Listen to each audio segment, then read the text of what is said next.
প্রধান উপদেষ্টার সাথে বৈঠকে ডিসেম্বরের মধ্যে জাতীয় নির্বাচন চাইল বিএনপি। অন্তর্বর্তীকালীন সরকার, সুতরাং দ্রুত নির্বাচনের জন্য আমরা তাদেরকে আবারও তাগাদা দিয়েছি। রাজনৈতিক দলগুলো একমত হলে আপত্তি নেই সরকারের। পলিটিক্যাল পার্টিগুলো কি এক্সপেকটেশন, তারা কি চায় সেটার উপরেই মূলত এটা ডিপেন্ড করবে। আওয়ামী লীগ ছাত্রলীগকে বিচারের কাজ করায় দাঁড় করানো হবে বললেন নাহিদ। অপরাধী সমন্বয়ক হলেও ব্যবস্থা নেওয়ার আহ্বান সার্জিসের। সেই কার্যক্রম যদি সমন্বয়কের নাম ব্যবহার করে কেউ করে, তাকেও গ্রেফতার করতে হবে।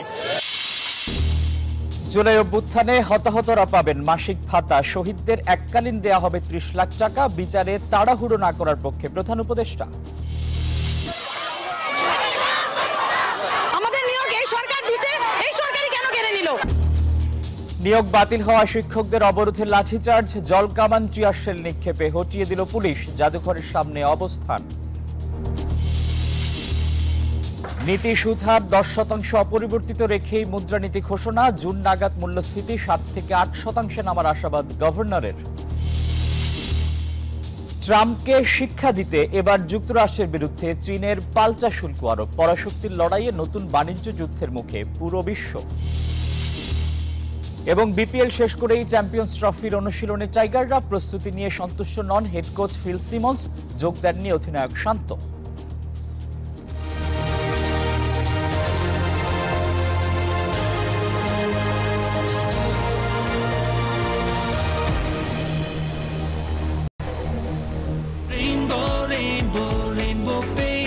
Rainbow Paints, the color of joy.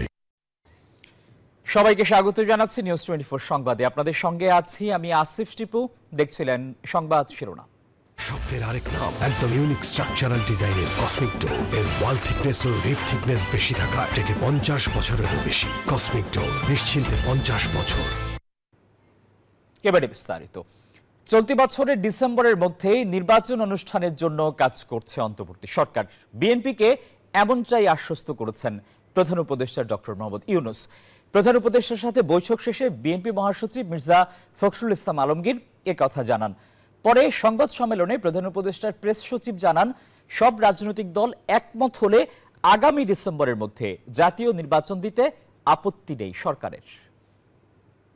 সোমবার সন্ধ্যায় প্রধান উপদেষ্টা ডক্টর মোহাম্মদ ইউনূসের সঙ্গে বৈঠকে অংশ নেন বিএনপির মহাসচিব মির্জা ফখরুল ইসলাম আলমগীর এবং বিএনপির স্থায়ী কমিটির নেতা সালাউদ্দিন আহমেদ এবং হাফিজউদ্দিন আহমেদ। বৈঠক শেষে সাংবাদিকদের বিভিন্ন প্রশ্নের জবাবে বিএনপির মহাসচিব জানান, ডিসেম্বরের মধ্যেই নির্বাচনের ব্যবস্থার আশ্বাস পেয়েছেন তারা। প্রধান উপদেষ্টা এবং তার সঙ্গে যারা ছিলেন তারা আমাদেরকে আশ্বস্ত করেছেন যে অতি দ্রুত তারা নির্বাচনের ব্যবস্থা করছেন এবং তিনি বলেছেন যে ডিসেম্বরের মধ্যে তিনি নির্বাচনের ব্যবস্থা করে তারা কাজ করছেন। আমরা আশা করব যে জনগণের আশা যেটা আছে, প্রত্যাশা আছে যে অতি দ্রুত এবং একটা রোড ম্যাপ ঘোষণা করবেন তিনি। জাতীয় নির্বাচনের আগে কোন স্থানীয় নির্বাচন বিএনপি মেনে নেবে না বলেও জানান তিনি। আমরা স্থানীয় সরকারের ব্যাপারে কোনো মতেই একমত হব না। আমরা খুব পরিষ্কার করে আগেও বলেছি, এখনো বলছি যে জাতীয় সরকারের আগে কোনো নির্বাচন হবে না। এর পরপরই সংবাদ সম্মেলন করেন প্রধান উপদেষ্টার প্রেস সচিব শফিকুল আলম। বলেন, সব রাজনৈতিক দল একমত হলে আগামী ডিসেম্বরের মধ্যে জাতীয় নির্বাচন দিতে সরকারের আপত্তি নেই।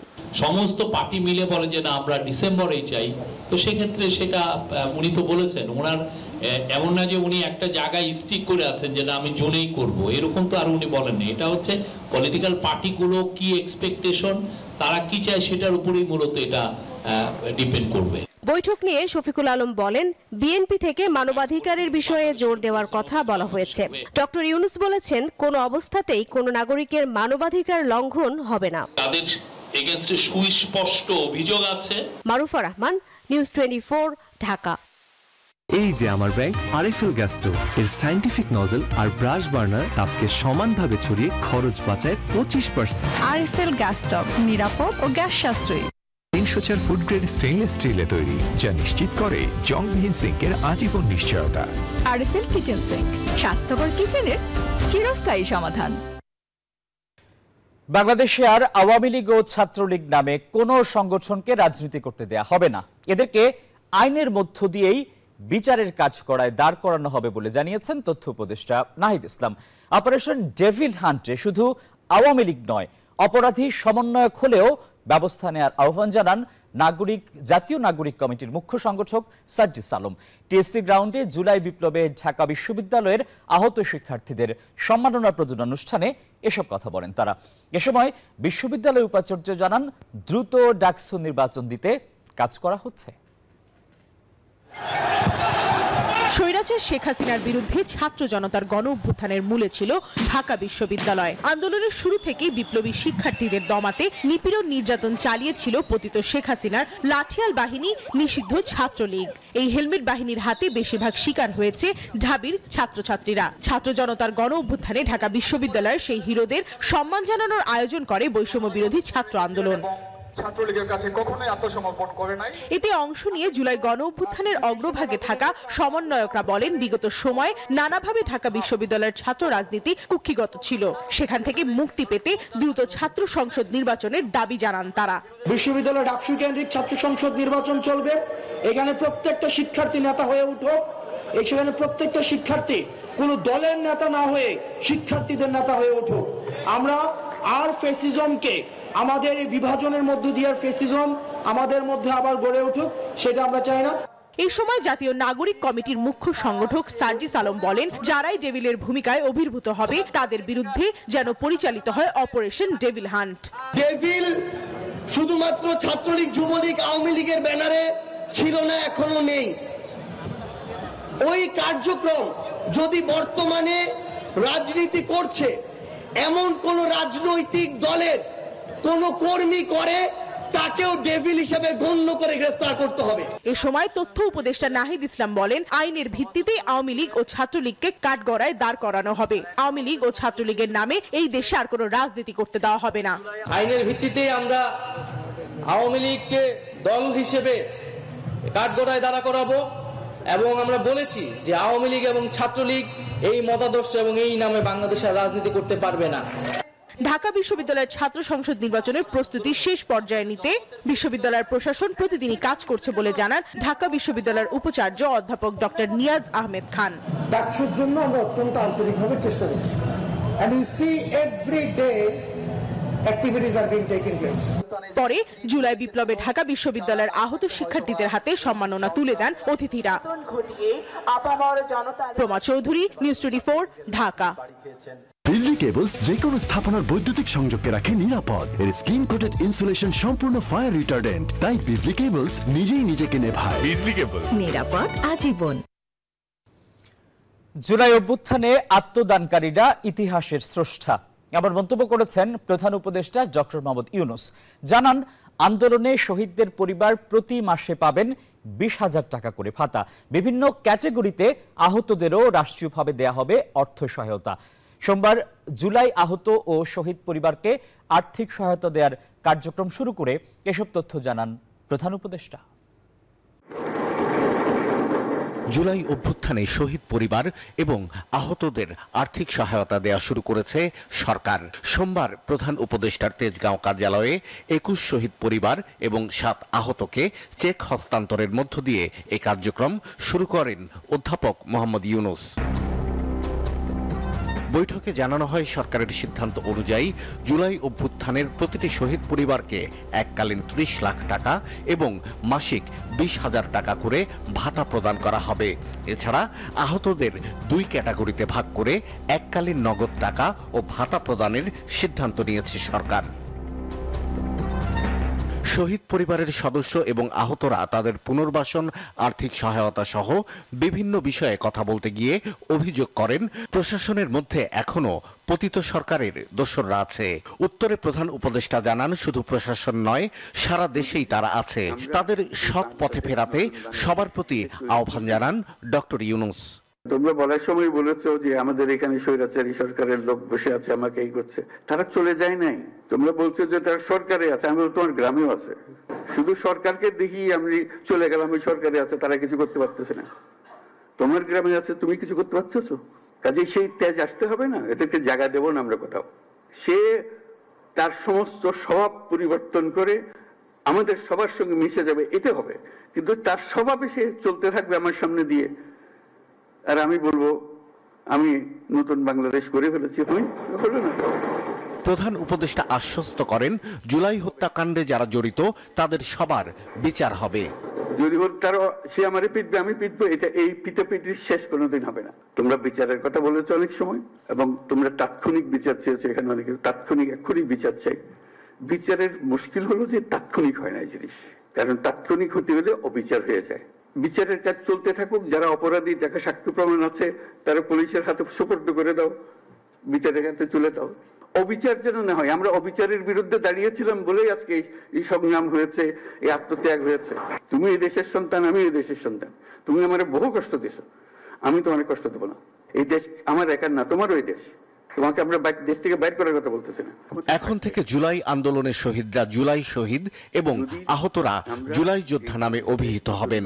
পাশাপাশি জুলাই যোদ্ধাদের পরিচয়পত্র প্রদান এবং এই পরিচয়পত্র ব্যবহার করে তারা সরকারি নানা সুবিধা নিতে পারবেন বলেও জানানো হয় বৈঠকে। সেটা আমরা চেষ্টা করে যাচ্ছি। শাহ আলী জয়, নিউজ 24, ঢাকা। আবারও রণক্ষেত্র শাহবাগ। নিয়োগ বাতিল হওয়া শিক্ষকদের অবরোধে লাঠিচার্জ, টিয়ারশেল ও জল কামান চালায় পুলিশ। আটক হন বেশ কয়েকজন। পরে সড়ক ছেড়ে জাতীয় জাদুঘরের সামনে অবস্থান নেন চাকরি প্রার্থীরা।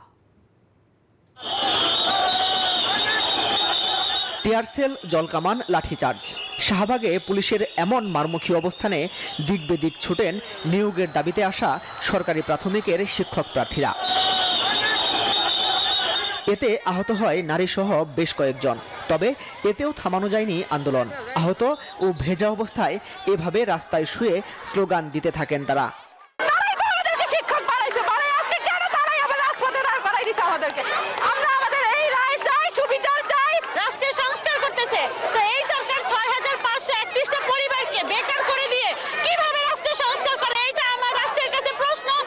কিছু পরে আবার টিয়ারশেল নিক্ষেপ করলে ফাঁকা হয়ে যায় শাহবাগ। তবে কিছু পরে আবার অবস্থান নিয়ে আন্দোলন শুরু করেন তারা। আমরা তো বলি না আমাদেরকে সুপারিশ করতে, সুপারিশ করে কেন আমাদেরকে লাঞ্ছিত হতে হলো? পুলিশরা হচ্ছে লাঠিচার্জ করছে, এখানে নারীদের উপর কেন পুলিশরা লাঠিচার্জ করবে? কেন পুরুষরা গায়ে হাত দেবে? এবার আটক করা হয় বেশ কয়েকজন পুরুষ প্রার্থীদের, দেয়া হয় ধাওয়া। পুলিশের মারমুখী অবস্থানেও সন্ধ্যা পর্যন্ত রাজপথ অবরুদ্ধ করে রাখেন তারা। জানান, দাবি না মানলে আন্দোলন থেকে সরবে না। পিছনে বাড়ি দিয়েছে, মানে পুরো দূরা, মানে কোনো ঘোষণা ছাড়াই এখানে এই করেছে। আমার এক ভাইয়ের মাথা ফেটে গেছে, 50-60 জন আহত হয়ে হাসপাতালে এখনো আছে। শেষ বিকেলে ঠান্ডা মাথায় আন্দোলন প্রতিহত করতে দেখা যায় পুলিশকে। রমনা বিভাগের ডিসি জানান, জিজ্ঞাসাবাদ শেষে ছেড়ে দেয়া হবে আটককৃতদের। আটক করা বলতে যারা এখানে বেশি উচ্ছৃঙ্খল আচরণ করেছে, যাদেরকে আমরা থামাতে পারতেছি না, কিছু আমরা রেয়াজা রাখছি। আমরা পরবর্তীতে সিদ্ধান্ত দেবো, যদি সেরকম আমরা ছেড়ে দেবো। আর যদি দেখি এরা বেশি ঝামেলা করে ফেলে, তখন আমরা মামলার দিকে যাবো। সরকারি প্রাথমিক বিদ্যালয়ের সর্বশেষ নিয়োগে হাইকোর্টের কোটা সংক্রান্ত আদেশে ঢাকা ও চট্টগ্রাম বিভাগে আটকে যায় ৬,৫৩১ জন প্রার্থীর নিয়োগ। মাসুদ সুমন, নিউজ 24, ঢাকা। আইন শৃঙ্খলা স্বাভাবিক রাখতে সারা দেশে চলছে বিশেষ অভিযান অপারেশন ডেভিল হান্ট। শুরুর পর থেকে সারা দেশে আটক হয়েছেন ১৫০০। এর মধ্যে গাজীপুর থেকে আটক হয়েছেন সিরাজগঞ্জের সাবেক এমপি চয়ন ইসলাম। পরে তাকে সিরাজগঞ্জ পুলিশের কাছে হস্তান্তর করা হয়। অপারেশন ডেভিল হান্ট শুরুর পর গাজীপুর মহানগর ও জেলায় আটক হয়েছে ১৮২ জন। গাজীপুর মেট্রোপলিটন এলাকায় ৭৯ জন ও জেলা পুলিশের অভিযানে ২১ জন গ্রেফতার হয়েছে। পুলিশ জানায়, জেলার জয়দেবপুর থানায় ৬, শ্রীপুরে ৫, কালীগঞ্জে ৪, কাপাসিয়ায় ৩ এবং কালিয়াকৈরে ৩ জনকে গ্রেফতার করা হয়। এছাড়া মহানগরের ১১ থানায় অভিযান চালিয়ে হেফাজতে নেওয়া হয়েছে ৭৯ জনকে। গ্রেফতার সবাই আওয়ামী লীগের বিভিন্ন স্তরের নেতাকর্মী। গোপন সংবাদের ভিত্তিতে গাজীপুর থেকে আটক করা হয় সিরাজগঞ্জ ৬ আসনের সাবেক এমপি চয়ন ইসলামকে। পরে তাকে সিরাজগঞ্জ পুলিশের কাছে হস্তান্তর করা হয়। পুলিশ জানায়, আইন শৃঙ্খলা পরিস্থিতি স্বাভাবিক আছে। যারা এরকম মানুষকে জখম করছে, যারা ছিনতাই করছে, যারা সমাজকে অস্থিতিশীল করার চেষ্টা করছে, এরই মাধ্যমে আমরা সমাজের মানুষকে শান্তি দিতে চাই এবং ফেয়ার অফ ক্রাইম থেকে মানুষকে স্বস্তি দিতে চাই। অভিযান চলমান থাকায় অনেকটাই পুরুষ শূন্য ধীরাশ্রম এলাকা, তবে অভিযানকে স্বাগত জানিয়েছেন সাধারণ মানুষ। গণগ্রেপ্তারের সংখ্যায় অনেকেই আবার আতঙ্কে বাড়ি ছাড়া।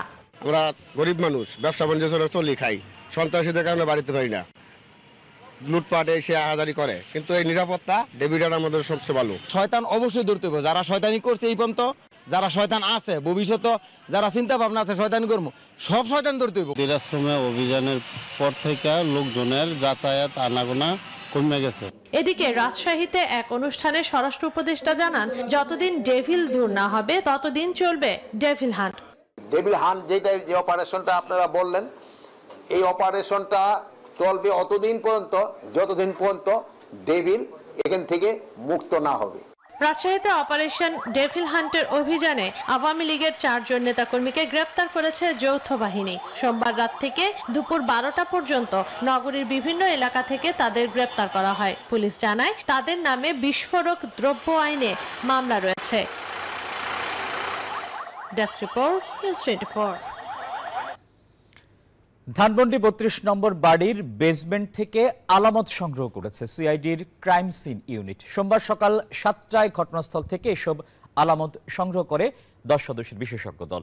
গেল 5 ফেব্রুয়ারি পালিয়ে যাওয়া সাবেক প্রধানমন্ত্রী শেখ হাসিনার অনলাইনে বক্তব্য দেয়াকে কেন্দ্র করে 32 নম্বর শেখ মুজিবুর রহমানের বাড়ি গুড়িয়ে দেয় বিক্ষুব্ধ ছাত্র জনতা। এ সময় বাড়ির পাশে নির্মাণাধীন ভবনে কয়েকতলা বেসমেন্টের সন্ধান মেলে। অন্ধকার ওই ভবনের বেসমেন্টের 2য় তলায় যেতেই দেখা যায় পানি। এ নিয়ে শুরু হয় আলোচনা। রোববার ভবনটির বেসমেন্ট থেকে পানি নিষ্কাশন করে ফায়ার সার্ভিস। এরপরই সকালে সেখানে আলামত সংগ্রহের যায় সিআইডির ক্রাইম সিন ইউনিট।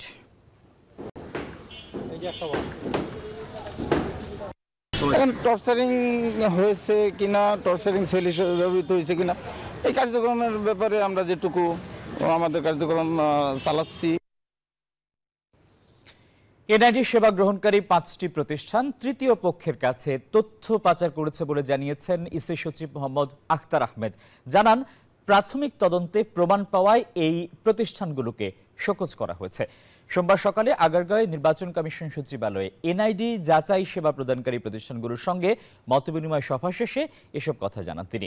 অভিযুক্ত 5 প্রতিষ্ঠান হল স্বাস্থ্য অধিদপ্তর, ইউসিবি ব্যাংকের উপায়, চট্টগ্রাম পোর্ট অথরিটি, মহিলা বিষয়ক অধিদপ্তর ও অর্থ মন্ত্রণালয়ের আইবাস।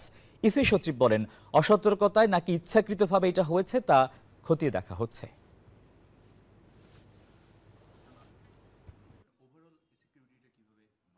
যদি কেউ অ্যাপ্লাইং দেয়ার মাইন্ড যদি এটাকে করে থেকে থাকেন, সেটা অপরাধ এবং সেটা শাস্তিযোগ্য অপরাধ। পরিস্থিতির গুরুত্ব বিবেচনা করে যেটা প্রয়োজন সেটাই হবে, সেটা আইনগতভাবেই হবে। কম্পিউটার কাউন্সিলের সাথে এই ইস্যুতে একটা যে চুক্তি ছিল সেটা চুক্তিটা বাতিল হয়েছে। এখন আমরা নতুন করে আবার অন্যান্য সেবা গ্রাহকদের সাথে একটা চুক্তির ব্যবস্থাটা করতে হবে। এখন বইমেলার সব্যসাচী প্রকাশনের স্টলে নির্বাসিত লেখক তসলিমা নাসরিনের বই রাখার অভিযোগে একদল বিক্ষুব্ধ মানুষের রোষানলে পড়েন শতাব্দী ভব নামে এক লেখক। সোমবার সন্ধ্যায় এমন ঘটনার পর বন্ধ করে দেয়া হয় স্টলটি। শতাব্দী ভবকে পুলিশ থানায় নিয়ে যাওয়ার চেষ্টা করলে বিক্ষোভকারীদের হামলার আশঙ্কায় পুলিশ কন্ট্রোল রুমে রাখা হয়। উদ্ভূত পরিস্থিতিতে গণমাধ্যমের সামনে ব্রিফ করেন বিক্ষোভকারীরা ও পুলিশ। পুলিশ জানায় শতাব্দী ভবকে গ্রেপ্তার করা হচ্ছে, তার বিরুদ্ধে মামলা হবে। পরে এই ঘটনার প্রতিবাদ জানিয়ে বইমেলা প্রাঙ্গণে মিছিল ও বিক্ষোভ করে ঢাকা বিশ্ববিদ্যালয়ের শিক্ষার্থী ও কয়েকটি প্রগতিশীল ছাত্র সংগঠন। তারা সব্যসাচী স্টল খুলে দেওয়ার দাবি জানিয়ে মেলায় নিরাপত্তা নিশ্চিত করার দাবিও জানান।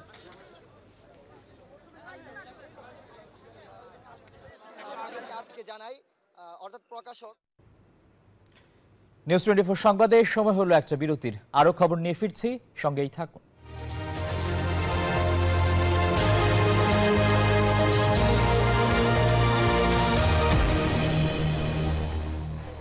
এলো ইনস্ট্যান্ট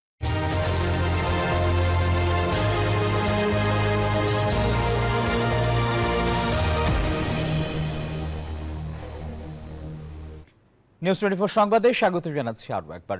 বুধবার থেকে জেলায় জেলায় শুরু হচ্ছে বিএনপির কর্মসূচি, যার অংশ হিসেবে রোজার আগে 64 জেলায় সমাবেশ করবে দলটি।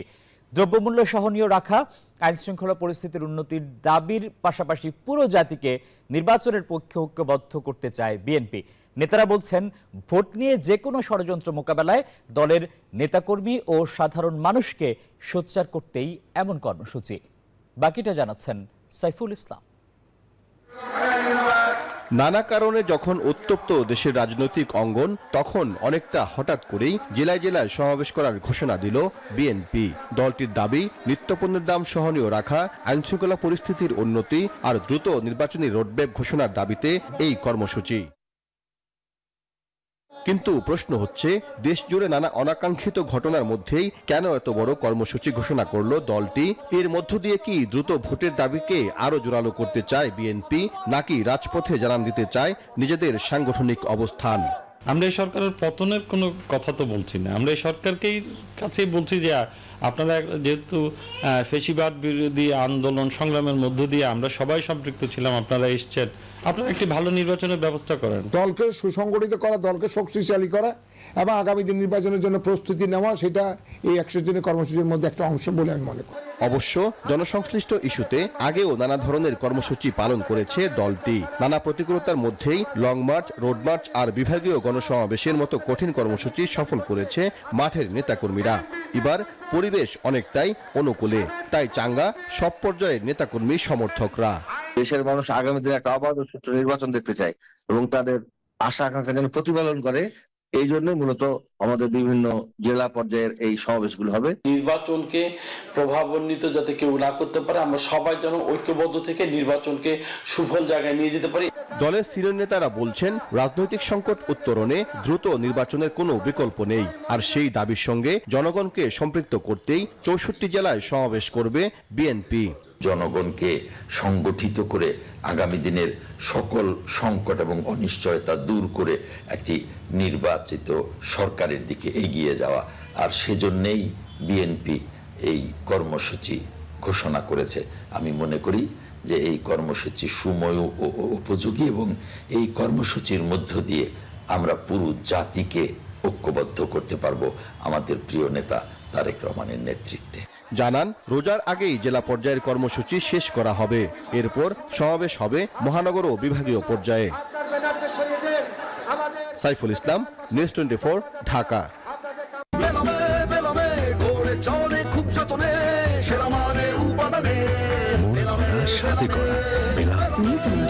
Excellence in quality. দেশকে সমৃদ্ধশালী করতে প্রয়োজনে শত্রুদের ভালো বিষয়গুলো গ্রহণ করা উচিত বলে মন্তব্য করেছেন জামায়াতে ইসলামের আমির ডক্টর শফিকুর রহমান। সোমবার রাজধানীর মগবাজারে আল ফালা মিলনায়তনে সাব্বির উদ্দিন আহমেদ রচিত দুটি গ্রন্থের প্রকাশনা অনুষ্ঠানে কথা বলেন তিনি। বলেন, তুরস্কের প্রেসিডেন্ট রিসেপ তাইপ এরদোয়ান মুসলিম অমুসলিম নির্বিশেষে মানবতার ডাকে পাশে দাঁড়িয়েছেন, রোহিঙ্গাদের পাশেও তিনি শুরু থেকে রয়েছেন। অনুষ্ঠানে খন্দকার আলতাফ হোসেনের সভাপতিত্বে আরও ছিলেন দৈনিক নয়া দিগন্তের সম্পাদক আলমগীর মহিউদ্দিন, সাংবাদিক, লেখক ও গবেষক শাহ আব্দুল হালিম এবং অন্যরা।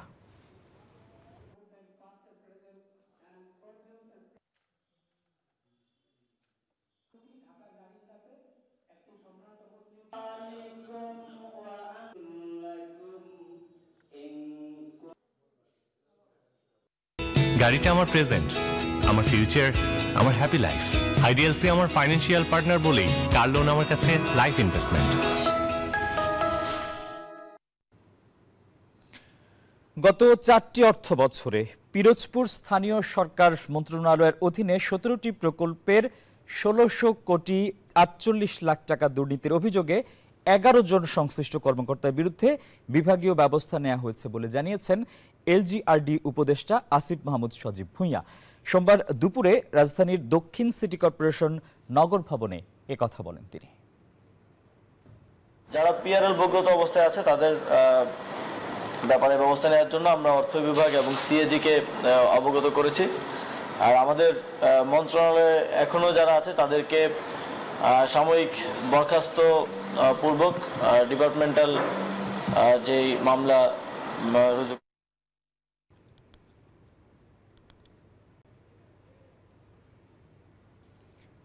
অমর ২১শে বইমেলায় সোমবার প্রকাশ হয়েছে বিশিষ্ট রাজনীতিবিদ ও কবি ASM আব্দুল হাইয়ের কাব্যগ্রন্থ উই রিভল্ট ও বিহঙ্গ কথা। সন্ধ্যায় বাংলা একাডেমির আব্দুল করিম সাহিত্য বিশারদ মিলনায়তনে এর মোড়ক উন্মোচন করা হয়।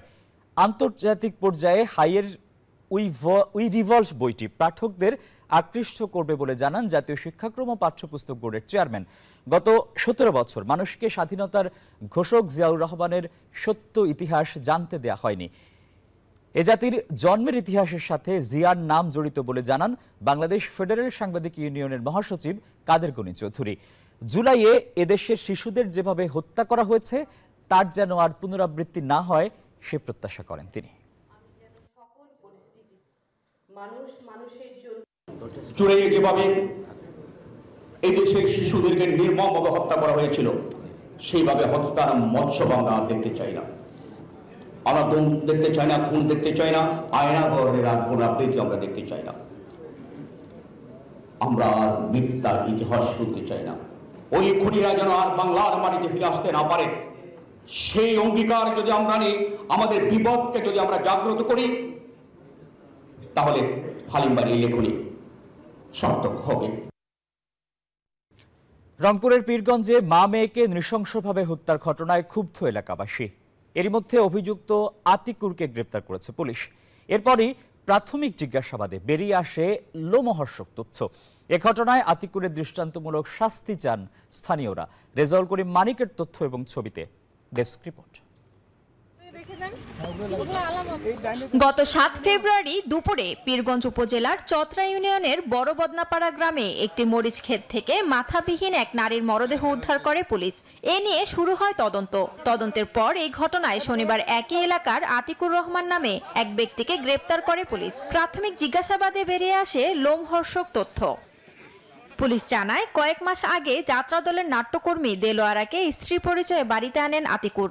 তার সাথে ছিল ৪ বছর বয়সী মেয়ে সাইমা। মায়ের সাথে আতিকুরের অনৈতিক কর্মকাণ্ড দেখে ফেলে শিশুটি। পরে শিশু সাইমাকে হত্যা করে বাড়ির পাশে পুঁতে রাখে আতিকুর। এ নিয়ে দ্বন্দ্ব দেখা দিলে শুক্রবার দেলোয়ারাকে গলা কেটে হত্যার পর নদীতে ফেলে দেওয়া হয় বিচ্ছিন্ন মাথা। আতিকুরের দেয়া তথ্য অনুযায়ী শিশুটির মরদেহ ও মায়ের বিচ্ছিন্ন মাথা উদ্ধার করে পুলিশ। পুরো টিম সহ গিয়েছিলাম এবং সেখানে আতিকুর যেটা বলেছিল এবং তার দেখানো জায়গা মতো আমরা কিন্তু লাশটা পেয়েছি। লাশ হচ্ছে পোস্টমর্টমের জন্য পাঠানো হয়েছে। এরপরে আমরা পোস্টমর্টমের ভিত্তিতে আসলে বলতে পারবো যে কি কারণে এবং কিভাবে তাকে হত্যা করা হয়েছে। পুলিশ জানায় নৃশংস এই হত্যাকাণ্ডে হতবাক সবাই। এই ঘটনায় আরো কেউ জড়িত আছে কিনা তা খতিয়ে দেখা হচ্ছে। তদন্তকালে একজন আসামি গ্রেপ্তার করা হয়। আসামির দেয়া তথ্যের ভিত্তিতে আমরা ওই মস্তকটা আজকে উদ্ধার করতে পারি। অফিসার ইনচার্জ নিজেই মামলাটি তদন্ত করতেছে আর আমাদের সার্কেল এসপি উনি তদন্ত তদারকি করতেছেন। এদিকে ঘটনা প্রকাশ্যে আসলে ক্ষোভে ফেটে পড়েন এলাকাবাসী।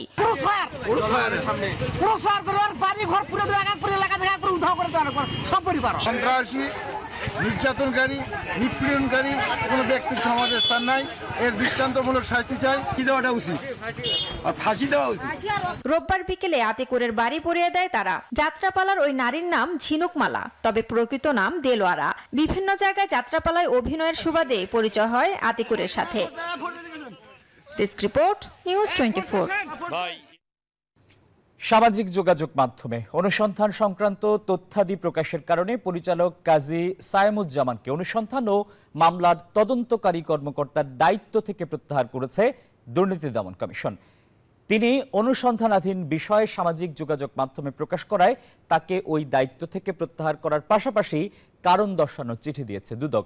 এছাড়া এদিন সাবেক সমাজ কল্যাণ মন্ত্রী ডাক্তার দীপুমণি ও তার স্বামী তৌফিক নেওয়াজের বিরুদ্ধে ৮ কোটি টাকার বেশি অবৈধ সম্পদ অর্জন ও ২৮টি ব্যাংক হিসাবে ৫৯ লাখ টাকার বেশি অস্বাভাবিক লেনদেনের অভিযোগে মামলার সিদ্ধান্ত নিয়েছে দুদক। সরকারি কর্মকর্তাদের সামাজিক যোগাযোগ মাধ্যম ব্যবহার সংক্রান্ত নীতিমালার পরিপন্থী কাজের কারণে জনাব কাজী মোহাম্মদ সায়েমুজ্জামান, পরিচালক, বীমা ও অন্যান্য আর্থিক প্রতিষ্ঠান, দুর্নীতি দমন কমিশন প্রধান কার্যালয়, ঢাকাকে আলোচ্য অনুসন্ধান সংক্রান্তে তার তদারককারী কর্মকর্তার দায়িত্ব পালন থেকে প্রত্যাহার করা হয়েছে।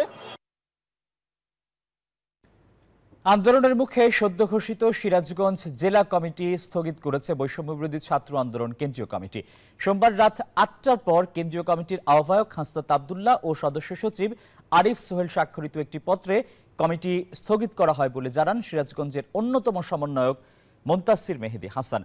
কমিটি স্থগিতের পর আন্দোলন স্থগিত করে মহাসড়ক ছাড়ে শিক্ষার্থীরা। এর আগে সদ্য ঘোষিত সিরাজগঞ্জ জেলা কমিটি বাতিলের দাবিতে আন্দোলনরত শিক্ষার্থীরা সোমবার সন্ধ্যা ৬টার পর থেকে বঙ্গবন্ধু সেতু দিয়ে যানবাহন ও ট্রেন চলাচল বন্ধ করে দিয়েছিল।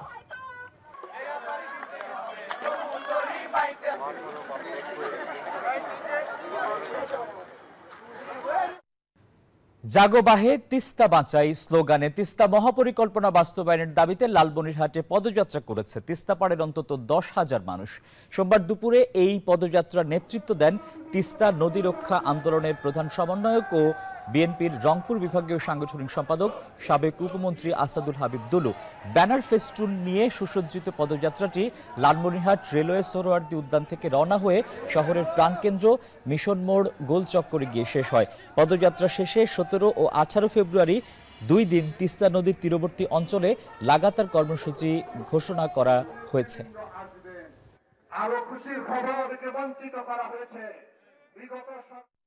এবারে অর্থ বাণিজ্যের সংবাদ।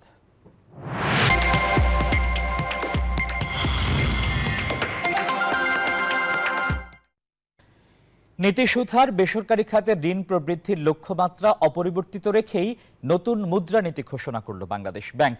গভর্নর জানিয়েছেন, শুধু মুদ্রানীতি দিয়েই সব সমস্যার সমাধান সম্ভব নয়। বলেন, চ্যালেঞ্জ থাকলেও চলতি অর্থ বছরের শেষে জুন মাসে মূল্যস্ফীতি নেমে আসবে ৭%।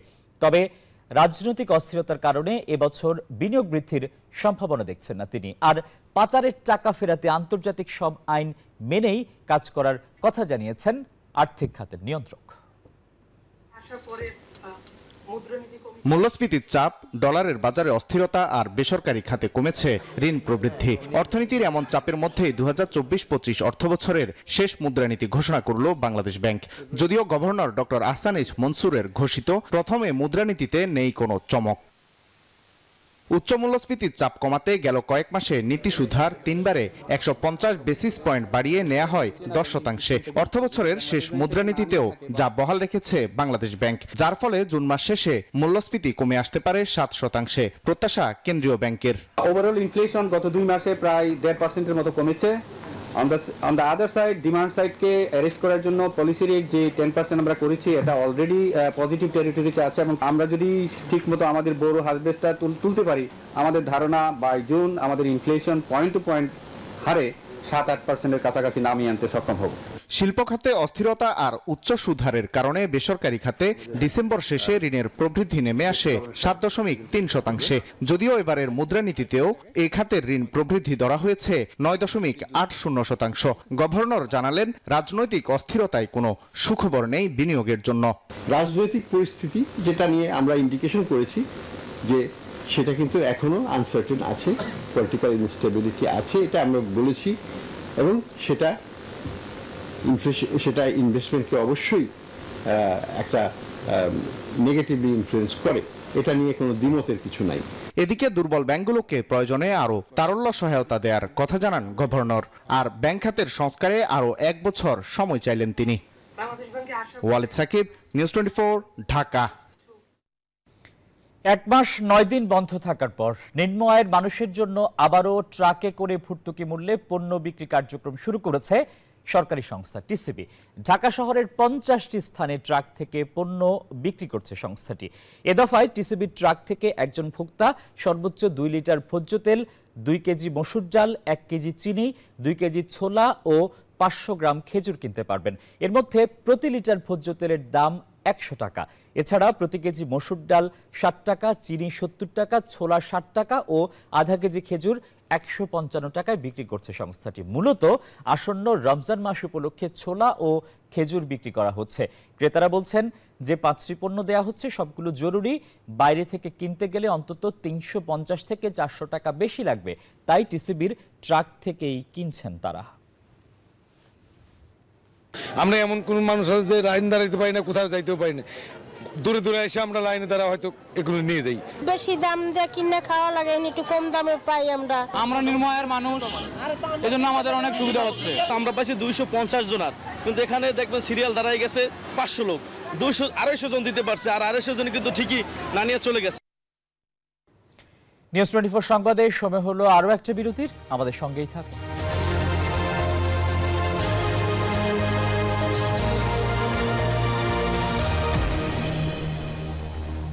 এলো ইনস্ট্যান্ট মিল্ক পাউডার।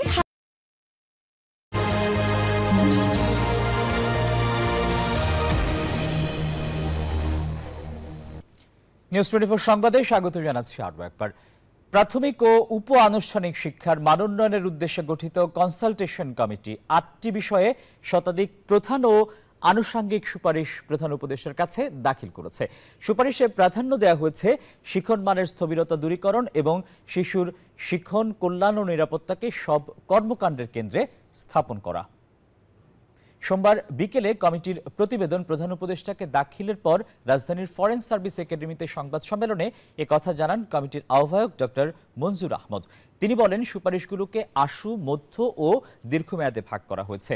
সংবাদ সম্মেলনে দুর্নীতি ও অসৎ আচরণ নিরোধ, শিক্ষক ও শিক্ষাকর্মীর পেশাগত উন্নয়ন, শিক্ষার্থীদের ভিত্তিমূলক দক্ষতা বৃদ্ধি সহ 14টি প্রধান সুপারিশ বর্ণনা করা হয়। আমাদের উচ্চতর লক্ষ্য অগ্রসর দেশগুলোর শিক্ষার্থীদের মতো আমাদের শিক্ষার্থীরাও science, technology, engineering and mathematics, STEM এ দক্ষ হয়ে উঠবে। প্রাথমিক শিক্ষকগণের বেতন ও পদোন্নতি বিষয়ে কমিটি কিছু সুপারিশ করেছে। যদি শিক্ষকগণ এতে সম্মত থাকেন তাহলে আমরা তা বাস্তবায়নের চেষ্টা করব। এবারে আন্তর্জাতিক সংবাদ।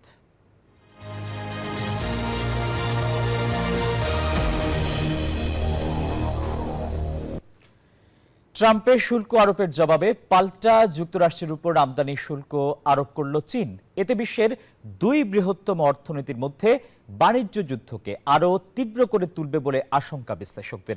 এর মধ্যেই মার্কিন প্রেসিডেন্ট ডোনাল্ড ট্রাম্প নতুন করে আরও কিছু দেশের উপর শুল্ক আরোপের হুমকি দিয়েছেন। চীনের পণ্যের উপর যুক্তরাষ্ট্রের নতুন শুল্ক গেল সপ্তাহে কার্যকর হয়েছে। এবার মার্কিন পণ্যে শুল্ক আরোপ করে পাল্টা প্রতিশোধ নিল চীন।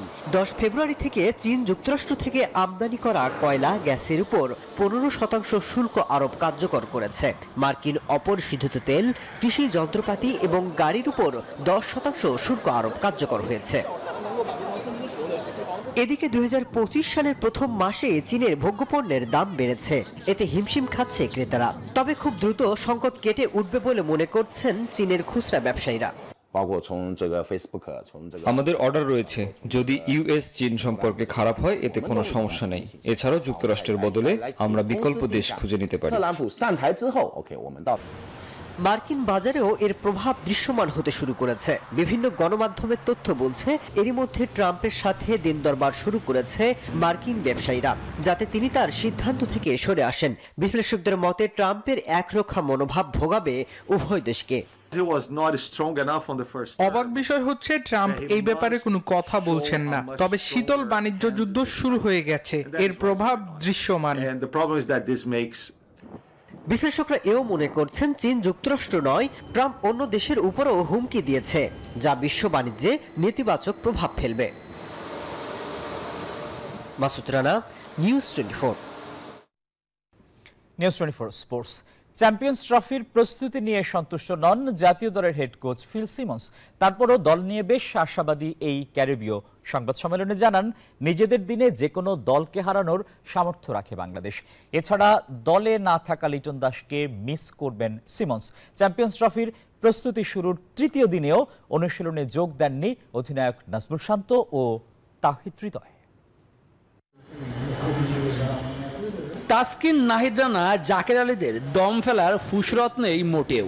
বিপিএল এর পরেই তাদের ব্যস্ততা চ্যাম্পিয়ন্স ট্রফিকে ঘিরেই। হোম অফ ক্রিকেটে দুপুরে প্র্যাকটিসের শুরুতে ছোট একটা মিটিং সেরে নিলেন হেড কোচ ফিল সিমন্স। তবে সেখানে ছিলেন না বরিশালের জার্সিতে মাঠ মাতানো কোনো ক্রিকেটার। দেড় মাসের টি-20-র বিপিএল শেষে ওয়ানডে ফরম্যাটের বৈশ্বিক আসর। ভারত, ইংল্যান্ড, পাকিস্তান, নিউজিল্যান্ডরা ওডিআই ফরম্যাটে প্রস্তুতি নিচ্ছে সিরিজ খেলে। সেখানেই সুযোগ নেই টাইগারদের। আমি বলবো না পর্যাপ্ত প্রস্তুতি হয়েছে। দীর্ঘ সময় ধরেই ছেলেরা টি-20 ফরম্যাটে খেলেছে। আমাদের মূল প্রস্তুতি শুরু হবে দুবাইয়ে প্রস্তুতি ম্যাচের মধ্য দিয়ে। গত আসরে চ্যাম্পিয়ন্স ট্রফির সেমিফাইনাল খেলেছিল বাংলার ছেলেরা। অভিজ্ঞতার বিচারেই গত আসরের তুলনায় এবারের দলটি কিছুটা পিছিয়ে। তারপরও আশা হারাতে চায় না head coach. When the team was selected, obviously as players we get disappointed when we're not in squads, but আপনি ভালো কিছুর আশা না করলে সেই টুর্নামেন্টে অংশগ্রহণের মানে দেখি না। তবে সাদা বলের ক্রিকেটের দিনটা কেমন যাচ্ছে সেটাই গুরুত্বপূর্ণ। যদি দিন আমাদের হয় তাহলে প্রতিপক্ষ যেই হোক না কেন আমাদের হারানো সম্ভব হবে না। চ্যাম্পিয়ন্স ট্রফির দল থেকে ছিটকে পড়েছেন লিটন দাস, কিন্তু এখনো রয়েছেন আলোচনায়। প্রশ্ন ছিল কোচের কাছে লিটনের বাদ পড়া নিয়ে। I think when you go into a tournament you try and prepare as best as you could. দল থেকে বাদ পড়ে লিটন নিজেও হতাশ। আমার সাথে ওর কথা হয়েছে, ও নিজেকে নিয়ে কাজ করছে, পারফর্ম করে দ্রুত জাতীয় দলে ফিরবে সে। আমি সেটাই বিশ্বাস করি। We made a lot of strides in the Caribbean from a point of view of touring strides because champions ট্রফিতে অংশ নিতে আগামী 13 ফেব্রুয়ারি গভীর রাতে দেশ ছাড়বে team Tigers. Subhadebnath, news 24, Dhaka. Champions ট্রফিতেই চেনা রূপে দেখা যাবে অধিনায়ক নাজমুল শান্তকে, এমনটাই বলছেন টাইগারদের হেড কোচ ফিল সিমন্স। আর ওয়ানডে ফরম্যাটে অতীত অভিজ্ঞতা থাকায় শান্ত ভালো করবে বলে মনে করেন মিডিয়া কমিটির চেয়ারম্যান ইফতেখার মিঠু। এই মুহূর্তে বাংলাদেশের সবচেয়ে বড় দুশ্চিন্তা অধিনায়ক নাজমুল হোসেন শান্ত। বিপিএলে নিজের ছন্দ খুঁজে পাননি, রান নেই ব্যাটে, দীর্ঘদিন নেই ওয়ানডের কোনো ম্যাচের মধ্যে। এমন অবস্থায় আন্তর্জাতিক মঞ্চে তিনি কতটা প্রস্তুত, এই প্রশ্ন থাকছেই। তবে হার মানতে রাজি নন বাংলাদেশের অধিনায়ক। পরিশ্রম করছেন, ঘাম ঝরাচ্ছেন। কোচ ফিল সিমন্স বলছেন সময় আছে, শান্ত ফিরে আসবেন। শান্ত অনেক বেশি পরিশ্রম করছে। অনুশীলনে তাকে বেশ মনোযোগী দেখা গেছে। এটাও ঠিক, এখনো তার সেরা অবস্থায় পৌঁছাননি, কিন্তু হাতে সময় আছে। হয়তো তিনি 50 ওভারের ম্যাচ খেলতে পারেননি সম্প্রতি। চ্যাম্পিয়ন্স ট্রফি শান্তর জন্য বড় এক মঞ্চ। অতীত বলছে এই ফরম্যাটে তিনি জানেন কিভাবে লড়াই করতে হয়। মিডিয়া কমিটির চেয়ারম্যান ইফতেখার মিঠু আস্থা রাখছেন অধিনায়কের উপর। এভরি প্লেয়ারের তো নিজেদের চ্যালেঞ্জ আছেই। এখন যখন কেউ একটু নিম প্যাচে যায় তো তখন স্ট্রাগল করে। তো but Shanto is one of our best batsman right now. So আমার মনে হয় যে আপনার লাইক দুনিয়ার সব প্লেয়ারদের মতোই শান্ত এই ব্যাট প্যাচ থেকে বার হয়ে আসবে। সমালোচনার ঝড় কিংবা প্রত্যাশার চাপ থেকে ফিরতে পারবে কি শান্ত, সেই উত্তর মিলবে চ্যাম্পিয়ন্স ট্রফির মঞ্চে। ইমরান হোসেন, নিউজ 24, ঢাকা। এই ছিল নিউজ 24 সংবাদের এখনকার আয়োজন। এতক্ষণ আমাদের সঙ্গে থাকায় সবাইকে ধন্যবাদ।